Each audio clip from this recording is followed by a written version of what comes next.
نماز کے یہ 6 شرائط ہیں، ان میں سے اگر آپ کا ایک بھی چھوٹتا ہے تو آپ کی نماز نہیں ہوگی۔ آپ کے 6 کے 6 آپ کو پورے ادا کرنے ہیں، تب آپ کی نماز ہوگی۔ اس میں جو پہلے نمبر پہ آتا ہے وہ آتا ہے اپنا طہارت۔ طہارت کہتے ہیں یعنی پاکی کو، یعنی نمازی کا بدن، اس کا لباس، جس جگہ نماز پڑھ رہا ہے اس جگہ کا ہر قسم کی نجاست سے پاک ہونا ضروری ہے، تب آپ کی یہ شرط اول یعنی طہارت پوری ہوگی۔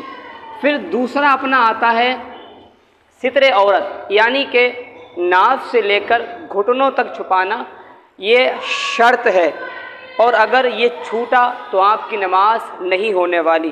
اور پھر جو ہمارا آتا ہے تیسرا، وہ آتا ہے ہمارا استقبال قبلہ، یعنی قبلہ شریف کی طرف منہ کر کے نماز پڑھنے کو استقبال قبلہ کہا جاتا ہے۔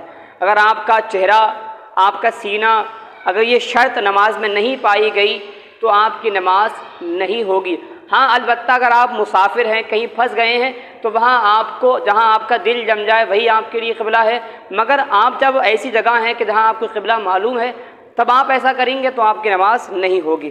پھر چوتھے نمبر پہ جو اپنا آتا ہے وہ آتا ہے وقت، یعنی کہ آپ جو نماز پڑھ رہے ہیں اس وقت کا ہونا ضروری ہے۔ جیسے آپ عصر پڑھ رہے ہیں تو عصر کی نماز عصر کے وقت میں ہی ہوگی، مغرب پڑھ رہے ہیں تو مغرب کی نماز مغرب کے وقت میں ہوگی۔